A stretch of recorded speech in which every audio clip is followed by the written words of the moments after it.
नमस्कार दोस्तों, GS magic में आपका स्वागत है। आप लोगों ने मेरा काफ़ी सपोर्ट किया और मैं वादा करता हूं कि आप लोगों को जब तक सफलता नहीं मिल जाती है तब तक आपके साथ में हम रहेंगे। ध्यान रखिएगा।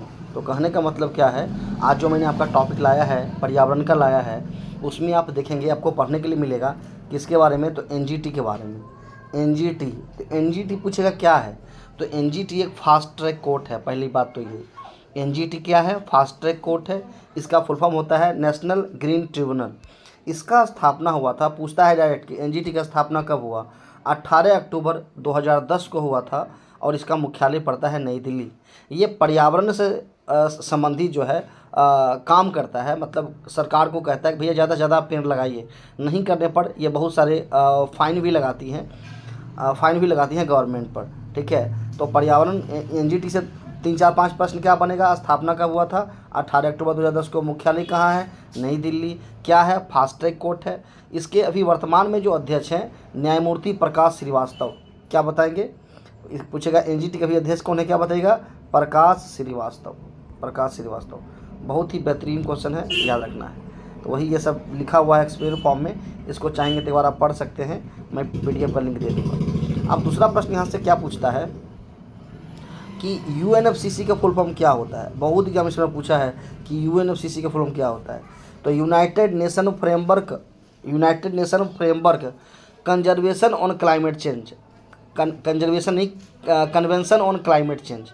तो ध्यान रखना इसको दो फॉर्मेट में, क्या बताइएगा, United nation framework convention on climate change.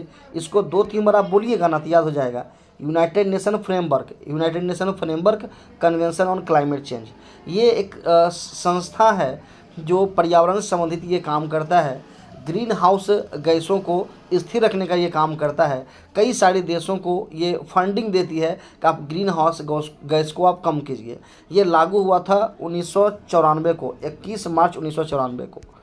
आप देखेंगे तो ये यहाँ से आपसे पूछेगा, फुल फॉर्म यहाँ से पूछता है बस इसका। ये लागू कब हुआ था, 1994 में।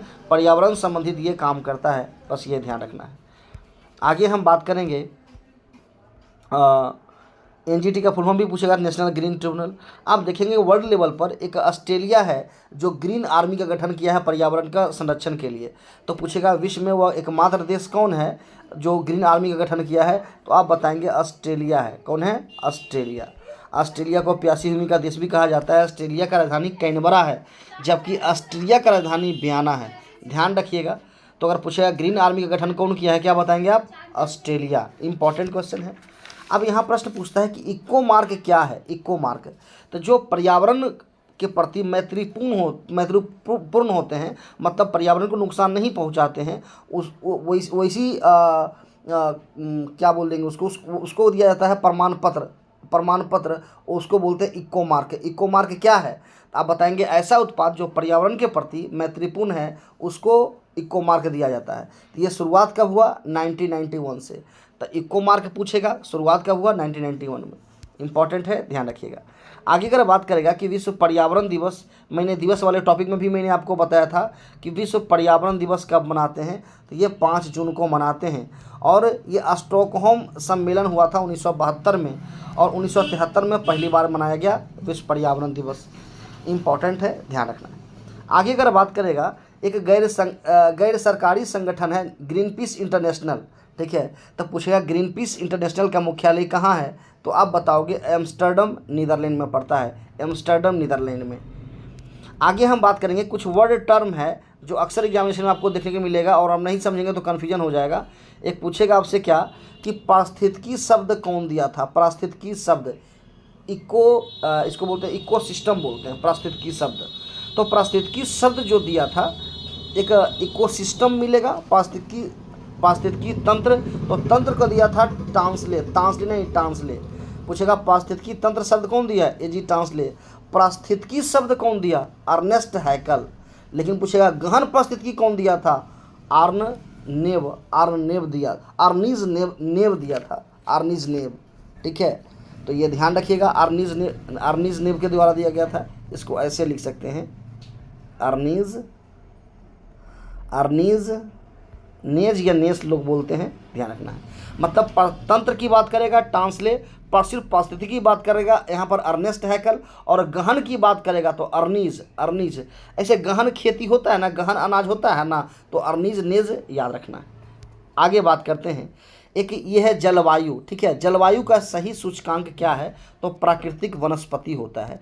तो ये इसको सुधार लीजिएगा थोड़ा सा, जलवायु का सूचकांक ये है।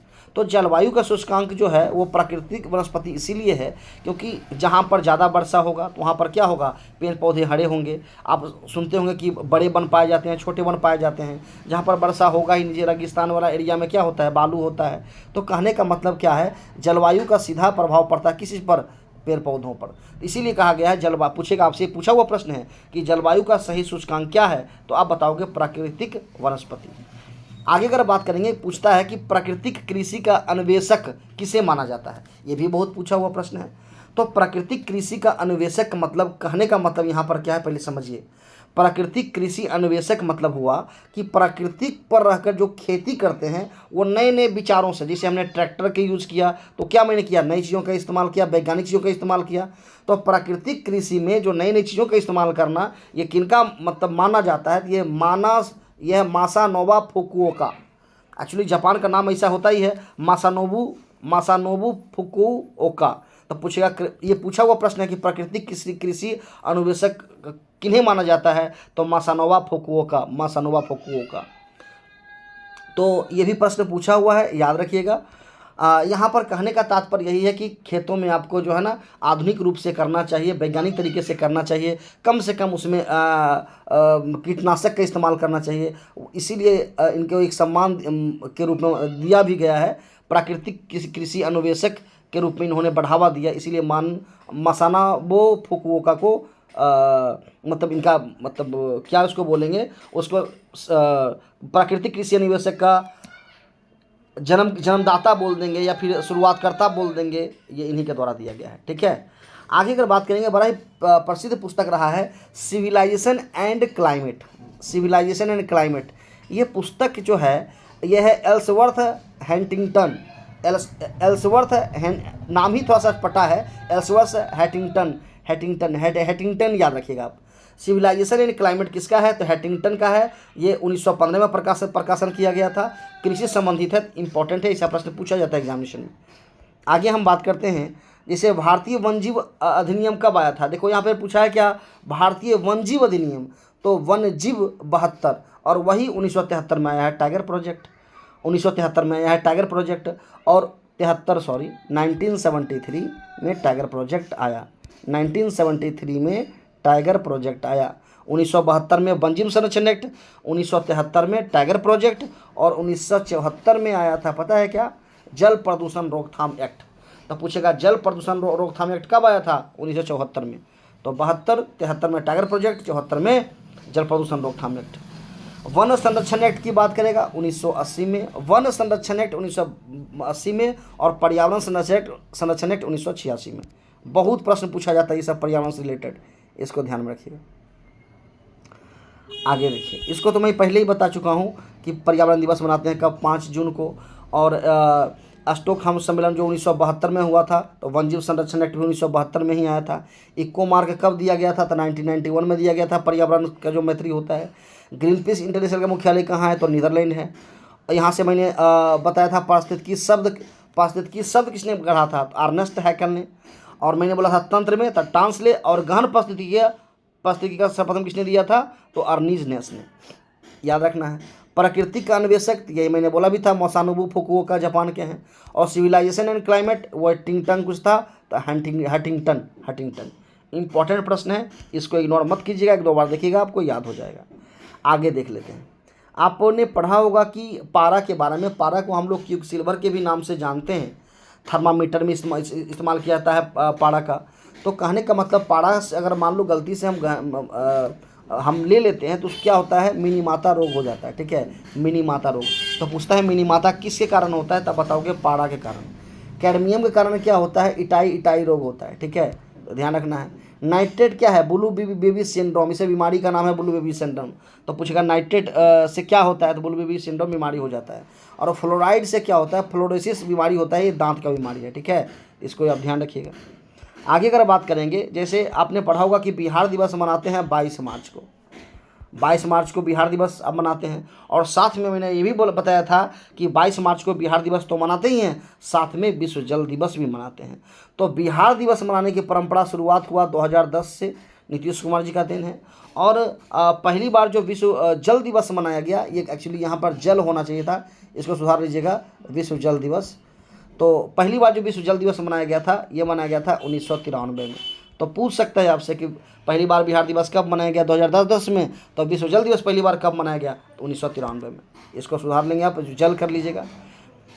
ये भी थोड़ा सा गलती यहाँ पर लिखा है, क्या थोड़ा सा एरर कर दिया है टाइप करने में।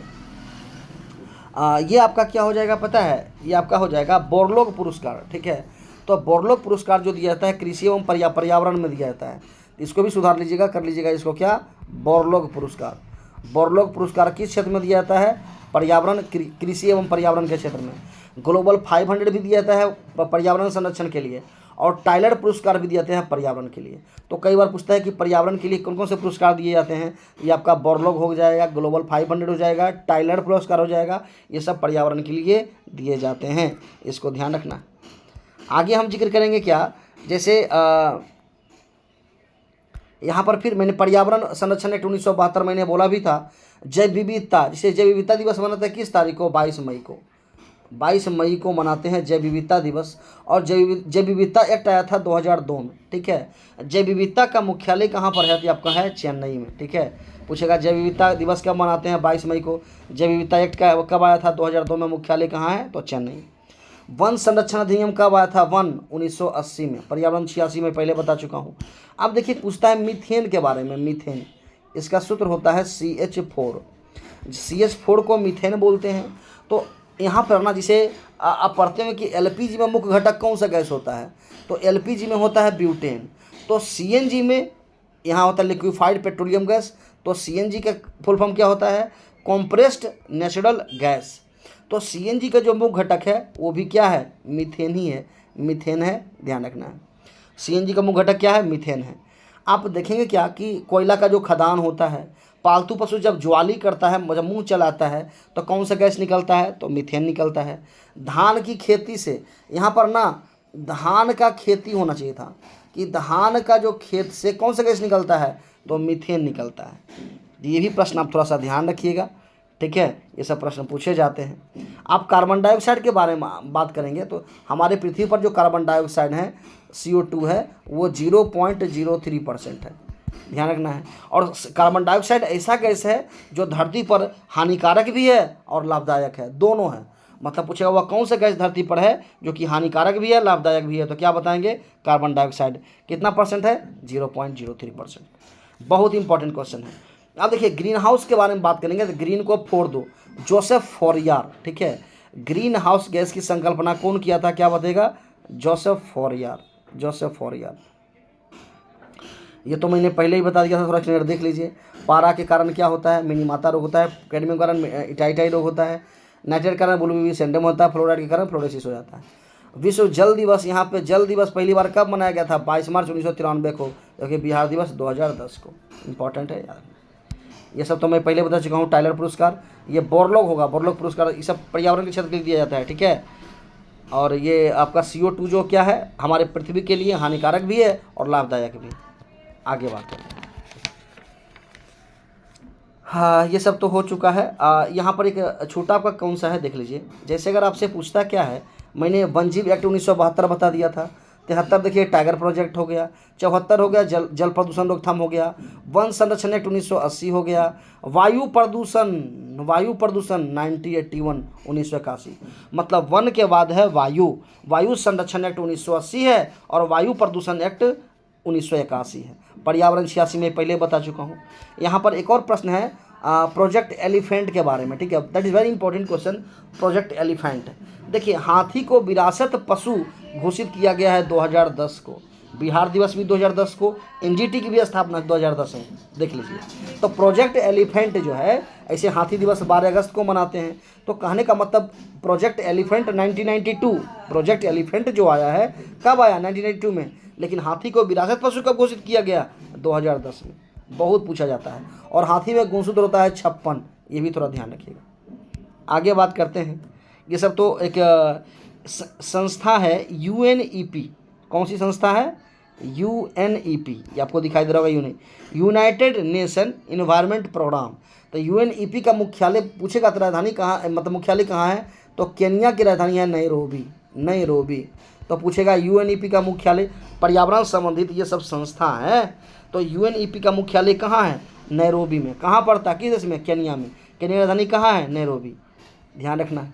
आगे UNFCCC बता ही चुके हैं। आगे अगर बात करेंगे, ये सब इंपॉर्टेंट नहीं है, जो इंपॉर्टेंट है NGT में बता ही चुका हूँ, जैव विविधता बता ही चुका हूँ। आगे देख लीजिए। देखिए यहाँ से कुछ और प्रश्न है, जैसे पूछेगा कि भारतीय वन अधिनियम कब आया था आज़ादी से पहले? 1927 में। भारतीय वन अधिनियम 1927 में आया था, और वन नीति 1952 में आया था। वन नीति 1952 में। लेकिन वन संरक्षण की बात करेगा 1980, मतलब देश आज़ादी से पहले 1927 में वन अधिनियम। वन नीति कब आया? 1952 में। वन संरक्षण एक्ट कब आया? 1980 में। याद रहेगा। जैव विविधता 2002 में बता ही चुका हूँ, 22 मई को जैव विविधता दिवस, और जैव विविधता का मुख्यालय कहाँ है जी? चेन्नई। पर्यावरण 86 हो ही चुका है। वन जीव संरक्षण 72 हो ही चुका है। आगे का और प्रश्न पूछता है यहाँ पर, पता है क्या? ग्रीन मफलर पूछेगा। ग्रीन मफलर का संबंध किससे है? ग्रीन मफलर का, तो ग्रीन मफलर का संबंध ध्वनि प्रदूषण को नियंत्रण करने वाले हरे पौधे से है। ध्यान रखिएगा। पूछेगा ग्रीन मफलर का संबंध किससे है? आप बताओगे ध्वनि प्रदूषण से। इंपॉर्टेंट है, याद रखना है। आगे बात करेंगे बाबू, देख लीजिए। पूछता क्या है? वन अनुसंधान संस्थान कहाँ है? तो वन अनुसंधान संस्थान है देहरादून, आप लोग जानते भी होंगे, लेकिन ये आपसे नहीं पूछेगा। आपसे पूछेगा वन प्रबंधन संस्थान कौन है? प्रबंधन मतलब मैनेजमेंट, तो वन प्रबंधन जो करने का काम करेगा भोपला करेगा। भोपला मतलब वन प्रबंधन संस्थान, मान लो भोपला एक लड़का का नाम है, तो वन प्रबंधन संस्थान मुख्यालय कहाँ हो जाएगा? ये आपका हो जाएगा भोपाल। वन अनुसंधान संस्थान कहाँ है? तो आपको पता ही होगा, देहरादून। एक और पूछेगा, आपसे पूछेगा कि पारिस्थितिकी विज्ञान केंद्र कहाँ है? पारिस्थितिकी विज्ञान केंद्र, तो पारिस्थितिकी विज्ञान केंद्र की बात करेगा। देखो जल का स्थिति बेंगलुरु में अच्छा नहीं है, तो यहाँ पर बात करेगा क्या कि पारिस्थितिकी विज्ञान केंद्र। तो पारिस्थितिकी जल का कहाँ नहीं है? बेंगलुरु में। तो पारिस्थितिकी विज्ञान केंद्र कहाँ हो जाएगा? बेंगलुरु। ऐसे बेंगलुरु को हाईटेक सिटी कहा जाता है, तो पारिस्थितिकी विज्ञान केंद्र हो जाएगा कहाँ? बेंगलुरु में। इम्पॉर्टेंट है। एक और इम्पॉर्टेंट क्या यहाँ से बनेगा? पूछता है कि भारतीय वनस्पति सर्वेक्षण मुख्यालय। क्या पूछेगा? भारतीय वनस्पति। तो देखो वनस्पति की बात आएगा ना, मैंने आपको बताया होगा कोलकाता का वास्तुकार कौन है? तो कोलकाता के वास्तुकार, मेरे पति जॉब करने गए हैं कहाँ? कोलकाता। तो कोलकाता के वास्तुकार हो जाएंगे जॉब चॉर्नोक। मतलब जॉब से याद रखिएगा, जॉब चॉर्नोक। और पूछेगा कि कोलकाता का वास्तुकार, तो बोल दीजिएगा जॉब चॉर्नोक। और पूछेगा भारतीय वनस्पति सर्वेक्षण मुख्यालय कहाँ है? तो ये हो जाएगा कोलकाता है। भारतीय वनस्पति सर्वेक्षण मुख्यालय कहाँ है? कोलकाता ही हो जाएगा। एक और आपसे पूछता है जोरहट के बारे में। जोरहट जो है ना, ये पड़ता है असम में। जोरहट कहाँ पड़ता है? असम में। वर्षा वन अनुसंधान संस्थान यहीं है। पूछेगा वर्षा वन अनुसंधान संस्थान कहाँ है? आपका जोरहट में हो जाएगा। जोरहट कहाँ पड़ता है? असम में। और जोरहट को वैश्विक, मतलब चाय का वैश्विक राजधानी के लिए प्रसिद्ध है। पूछेगा वैश्विक राजधानी के लिए पूरी दुनिया में कौन प्रसिद्ध है? मतलब चाय की वैश्विक राजधानी से दुनिया में कौन प्रसिद्ध है? तो जोरहट है। ये भी प्रश्न इंपॉर्टेंट बनेगा, इसको ध्यान रखना। चलिए इसको एक नज़र मार लीजिएगा, ये तो मैं पहले बता चुका हूँ, ये सब आपको याद ही हो गया होगा। चलिए आप लोगों ने अच्छा सपोर्ट किया, धन्यवाद। आगे भी आपके लिए वीडियो अच्छा लाते रहेंगे। धन्यवाद, थैंक यू।